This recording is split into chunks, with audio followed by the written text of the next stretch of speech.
The drum sets, the guitar inside was broken. None of the guitars outside had a problem, but the guitar inside did. Yeah, the here's the deal with the guitars. The guitars are actually, I never saw a guitar broke, but the guitars don't feel bad. Solid like the Guitar Hero guitars feel. Like that first Guitar Hero controller.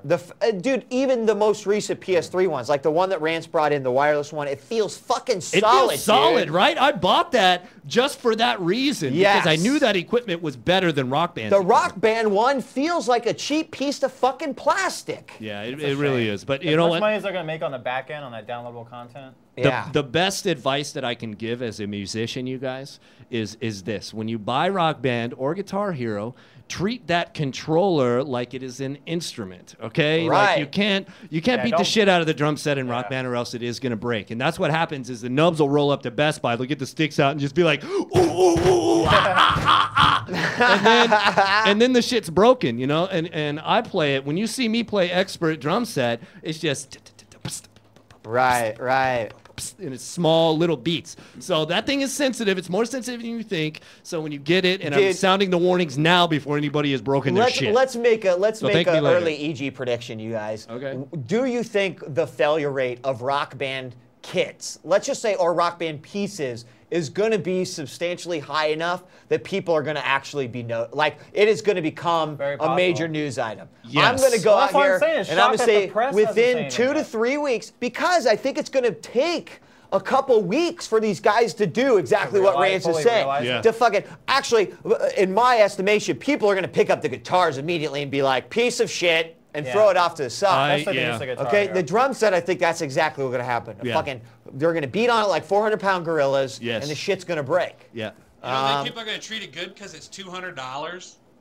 But you know those controllers cost like $1 in my house. I don't know, man. I mean, again, like here, okay, you look at the Rock Band setup, right? And like the truck that he was talking about, sure, there's a shitload of people that are playing this, but you know, throughout the day. But then consider this.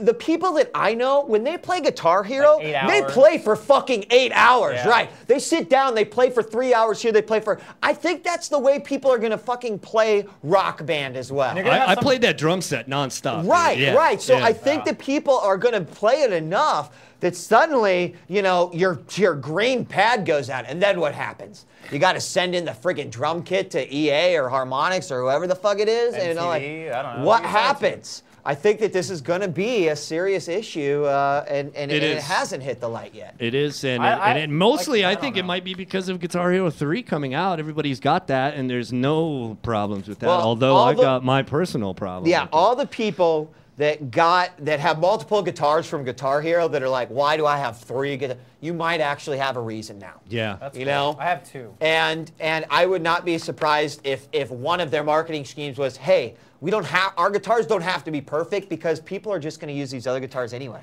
You know? There's really no...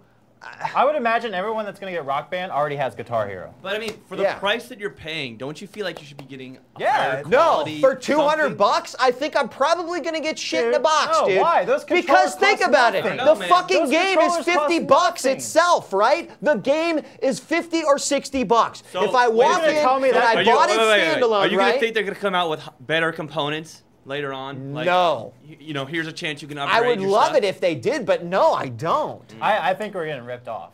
There's no way those controllers cost that much to justify $200 price tag. Actually, no, think about it, though. You're getting a mic, you're getting 2 guitars, and you're getting a drum kit. Okay? Those are cheap products. Come on. They don't cost more than $5, right? Maybe Force. As a guy who really, really looks at his wallet when he's purchasing games like this, especially for you, also, I can't imagine that you are ever going to have a full Rock Band in your living room playing this game. And correct me if I'm wrong, what do you think? Well, me personally, I live by myself. I'll never buy this. But, you know, you got to think of those components. $50 a piece is not that bad for those wireless guitars that come with them. The one that hooks up to the 360 and a mic. So if they break, do you know, like, I mean, I've not had a Guitar Hero guitar break. I've still got my one from Guitar Hero 1. It fucking works great. I've put a lot of hours into that. Yeah, shit. I've never had hardware issue with Guitar Hero guitars either. Just that one software issue when 360 dropped. Guitar Hero 2. It's the drums that we don't know about. I don't think. But I think we the do guitar know will be about the fine. drums. That's the thing. Yeah, we have pretty decent experience with the drums. Malfunction in a lot of different scenarios. Yeah, and I think 90% of the times because of abuse. But the funny part is that they're not marketing it, like it's a musical game. What they're doing is they're not even educating the consumer at all about how to treat the instruments and how they need to be treated. I don't know if you've noticed in the documentation for Guitar Hero now, but it has a long list of shit that you do to take care of your equipment now in the Guitar Hero game. Huh. Yeah, a very long list, at least 10 items that you have to do. It's in the it's in the pamphlet that's included with the guitar and the stickers and stuff. It's separate. Yeah, How it's long separate do you think from it's going to take before someone mods the drum set for Rock Band into like something actually legit? It's a controller as it is. I mean, what I want to do with it is try to get a PS3 version and hook it up USB style on my computer and then get it on like with some sampling.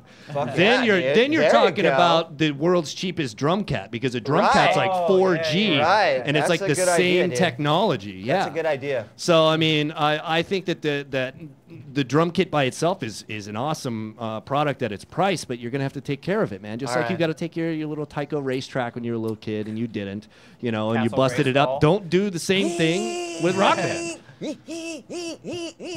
All right, let's move on, guys. But we will see. Rock Band's getting ready to drop soon. We're gonna find out. It's gonna be interesting. It will be interesting. All right.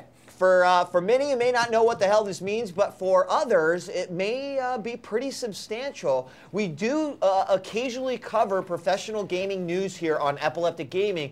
Not often. It's got to be a pretty big news item for it to be something that is covered here, and I think that this one is big. You guys, ESWC is leaving Europe in 2008. Now, if you haven't heard of ESWC, it stands for the Electronic World Cup, and since 2003, it has been one of esports' most beloved annual events. However, many people believe the series was never going to grow beyond its peak that it had reached unless it left France, where the event has been for the last 4 years. Leave my contract. Including the DJ. Now, even before it changed names to ESWC, it was known as an event called Land War. And it was also in Paris. So news is leaking out the event will finally leave France for, wait for it, San Francisco.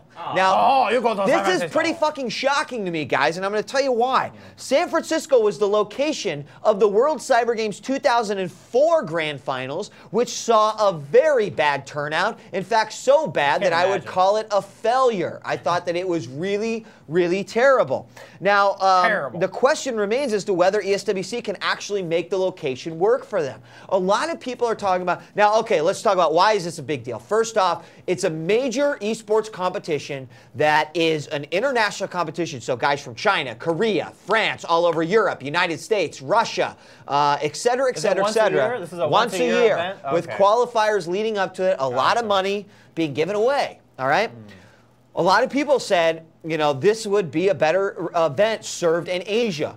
But the reason why it may be coming to the United States is because we've seen a recent surge. World Cyber Games was just here in Seattle. Championship Gaming Series is throwing a lot of events, et cetera, et cetera. Why aren't more pro sports or esports finals and grand finals in Vegas?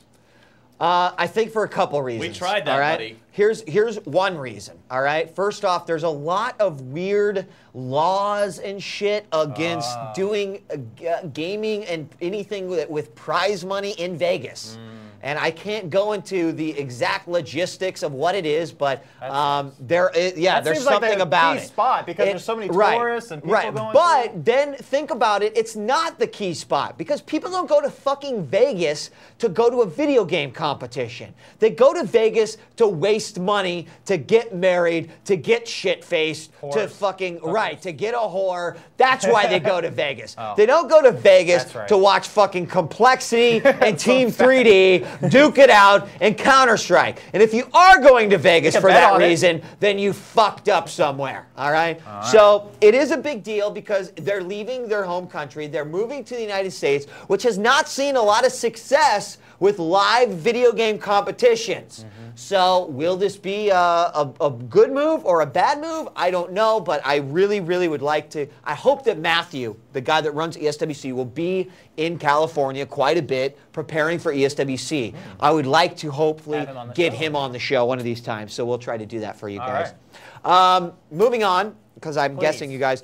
Well, hold on. Let me. I don't want to take Rance out of the. Rance, you're familiar with ESWC. We've talked about it before. Your thoughts on this from an esports perspective? Esports perspective, it's always a good thing, man. I mean, in my eye, they need to get the hell out of that tiny little country, and they need to truly become worldwide. I mean, now let me say this, because they've had a lot of success in France. They've filled up a stadium with 5,000 people who went apeshit over Counter-Strike. With a limited European audience, though. I mean, it's all European. If they want to capture the entire world and truly make it a worldwide kind of event, they are going to have to travel around a little bit. Now, everybody knows that there's way more PC LAN gamers in Europe than there are in the US. That's because the consoles are king in the US. But in Europe, the PCs are good. So, you know, ESWC, they've got some decisions to make. What are they going to do? Are they going to get some consoles happening, or are they going to stick with the PC? Because which is exactly... if they stick, then they're relegated to Asia and Europe, pretty much. Right, and which is exactly what I think World Cyber Games did this year. They added several games, console-based, Gears of War, Tony Hawk, PGR. Well, Microsoft are not. They brought consoles to the mix, which basically allowed the United States to win. But anyway, we will keep you informed on that. Looks like we're going to get 2 more news items here, and then maybe we'll go ahead and we will open the phone lines a little.